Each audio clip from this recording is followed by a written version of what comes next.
আপনারা দেখছেন সাথে দর্পণ, আর আমি আপনাদের সঙ্গে রয়েছি মঞ্জুর আলম। আজকে আমি আপনাদের সম্মুখে একটি চাঞ্চল্যকর খবর পরিবেশন করছি। আমরা সবাই জানি আগ্রায় তাজমহল রয়েছে। তাজমহলের ঠিক পূর্ব পাশেই একটি মসজিদ রয়েছে।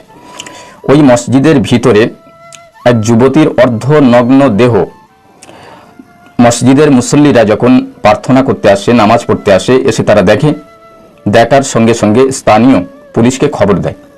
অবশেষে পুলিশ এসে সেই দেহটি উদ্ধার করে। দেখুন, আপনি যে কাস্টের মানুষ হন না কেন, ধর্মীয় উপাসনালয় থেকে যখন এই ঘৃণ্য দেহ পাওয়া যাবে, বুঝবেন এটি ধর্মের অপমান এবং সেই কাস্টের মানুষদের অপমান। জানি না কে বা কারা এই ঘটনার সঙ্গে জড়িত রয়েছে, সেটা তদন্ত সাপেক্ষ। কিন্তু আমি মঞ্জুর আলম তামাম ভারতবর্ষের মানুষকে বলছি, বিশেষ করে যত উপাসনালয় আছে, যারা কন্ট্রোল করেন, মসজিদ থেকে, মন্দির থেকে, গির্জা থেকে, এগুলোকে যারা পরিচালনা করেন, সেই কর্তৃপক্ষদের দিকে লক্ষ্য করে বলছি, প্রতিটা ধর্মের উপাসনালয়ে একটা করে সিসি ক্যামেরার ব্যবস্থা করুন।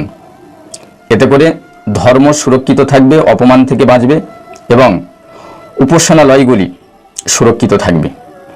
যথাশীঘ্রই সিসি ক্যামেরার ব্যবস্থা অবশ্যই করতে হবে। এর প্রথম নিদান দিয়েছিলেন আসাদুদ্দিন ওয়াইসি সাহেব, আর দ্বিতীয়বার আমি আবারও এই কথা আপনাদেরকে স্মরণ করিয়ে দিচ্ছি।